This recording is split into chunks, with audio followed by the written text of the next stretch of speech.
Imagine a massive scientific database tasked with storing the research from an entire scientific field running out of digital storage space, or a hospital with archives filled with important patient information unable to store any more of this vital data. This is exactly what is happening to the European Bioinformatics Institute, a database that makes all the world's biological information available to scientists. According to microbiologist Nick Goldman, who works for this institution, it is at the point where scientists must decide what information within this database they can afford to lose. Demand for digital storage space is increasing rapidly, but storage technologies are not keeping pace. If in the near future we want to be able to store the valuable information our society relies on, we must look past conventional technologies and find a better storage medium. Fortunately, a possible solution has been identified. We can store information in DNA. Yes, DNA. The molecule that houses your genes can also house digital information. But how could this biological molecule be utilized by man-made technology? Well, you probably already know that computers store information using two numbers, ones and zeros, while DNA stores information using not two but 4 bases, called nucleotides: adenine, thymine, cytosine, and guanine.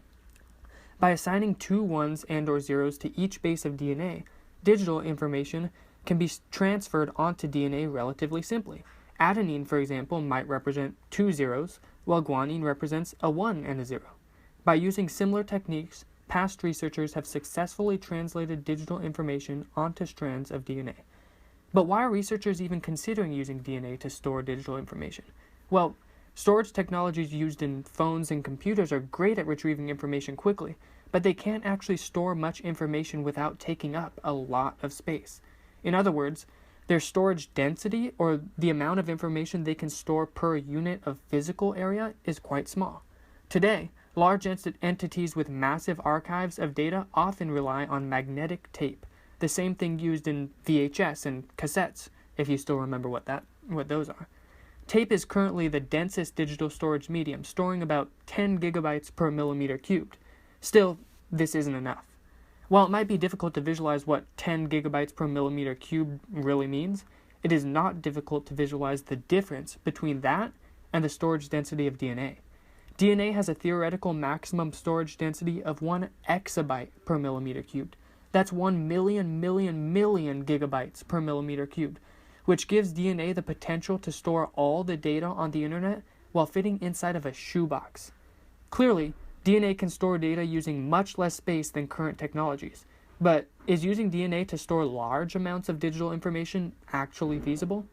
Storing digital information in DNA does present several challenges. Synthesizing DNA, meaning building DNA strands, for example, is extremely expensive, costing a team at Harvard over $12,000 to synthesize only enough DNA to store about 700 kilobytes of data. The only app on my phone using less than 700 kilobytes of storage is my voicemail app. Also, the synthesis and sequencing, or reading, of DNA is nowhere near perfect. Errors are made as often as once for every 100 nucleotides. Imagine how many errors are made then when millions of nucleotides are sequenced and synthesized. One final challenge that DNA storage presents has to do with something called random access. Random access is the ability to access just the digital information you want.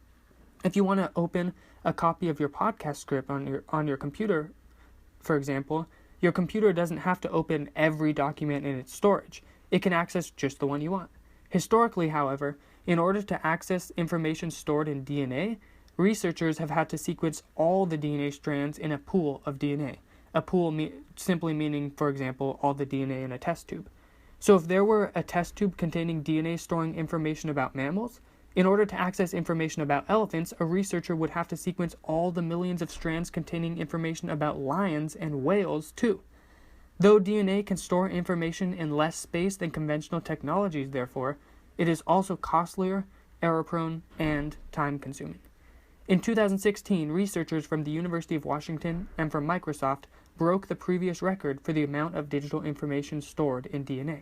They stored just over 200 gigabytes, which was almost 10 times more than the previous record, but which is still barely enough to store the emails app on my phone. Still, advancements were made. In order to allow for random access of information, for example, the team used what are called sequencing primers to address every DNA strand. Sequencing primers are short chains of nucleotides added to the beginning and the end of DNA strands that allow each strand to be uniquely identified. After making each strand identifiable, the team used a sequencing technique known as a polymerase chain reaction. This technique uses an enzyme known as a polymerase to identify a desired strand and then replicate that strand over and over again, making the strand stand out over all the others and making it easy for researchers to access it. The team made other advancements as well, ultimately improving greatly upon the practicality of DNA storage on a large scale.